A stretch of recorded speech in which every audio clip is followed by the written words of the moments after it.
அண்ணாச்சியா நீங்க ஒன்று சொல்லணும். நடிகர்கள் அரசியலுக்கு வர்றதை அண்ணாச்சி எப்படி பார்க்குறீங்க? அரசியலில் இருக்கிறவங்க நடிக்கிறதுக்கு வராங்களே, அதை வேண்டான்னு தடுத்தோமா இல்லையே.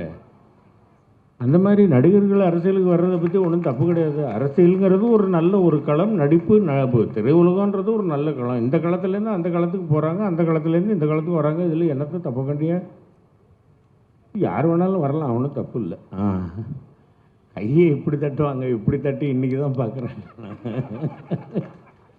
அந்த மாதிரி விஜய் அவர்களோடும் நடித்திருக்கிறேன். இந்த படத்தில் தான் என்னுடைய அன்பு மகள் இந்திரஜாவோடு நடித்திருக்கிறேன். தம்பிராமையா மாப்பிள்ளை இளவரசம் வச்சா நாங்கள் எல்லோரும் நிறைய படங்களில் நடிச்சிருக்கிறோம், சேர்ந்து நடிச்சிருக்கிறோம். இந்த படத்தில் மீண்டும் இணைந்து நடிப்பதற்கு எனக்கு வாய்ப்பு கொடுத்த ப்ரொடியூசர் கண்ணன் ரவி சார் அவர்களுக்கும், எனது அன்பு மாப்பிள்ளை தம்பிராமையா அவர்களுக்கும், சின்ன மாப்பிள்ளை உமா அவர்களுக்கும், எல்லோருக்கும் என்னுடைய மனமார்ந்த நன்றிகள். ஓம் சக்தி பராசக்தி டிஎன் 2026 அடுத்து பெரிய சக்தி. அரசியல்வாதி, தொழிலதிபர்கள், சினிமாக்காரர்கள் அப்பனும் மகனும் சேர்ந்து செய்வது என்பது ரொம்ப கொடுமை. இன்றைக்கு கூட ஒரு தலைப்புச் செய்தி வந்திருக்கும், மகனுக்கு தான் சீட்டு கொடுத்துருக்காங்க, ஆனால் அப்பா பிரச்சனை பண்ணுறாரு, கேள்விப்பட்டிருப்பீங்க.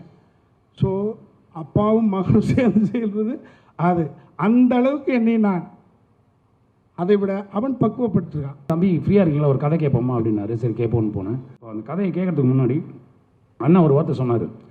தம்பி, இந்த அரசியலுங்கிற அறம் வந்து ஒரு நல்ல நோக்கத்தோடு உருவாக்கப்பட்டது. அதுக்கு உள்ளே போகிறதுனால அதுக்கு பேர் தியாகம்னு பேர். இந்த தியாகத்தை பல தலைவர்கள் பண்ணியிருக்காங்கன்னு அந்த தியாகத்தை பற்றி சொன்னார்.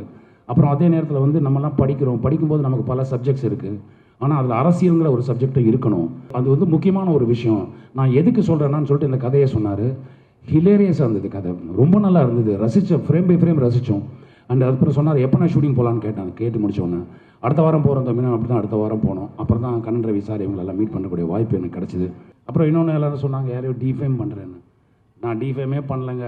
இந்த படத்தோட நோக்கமே ஃபஸ்ட் ஃப்ரேம்லேருந்து லாஸ்ட் ஃப்ரேம் வரைக்கும் எல்லோரும் சிரிச்சிட்டே இருக்கணும்னு.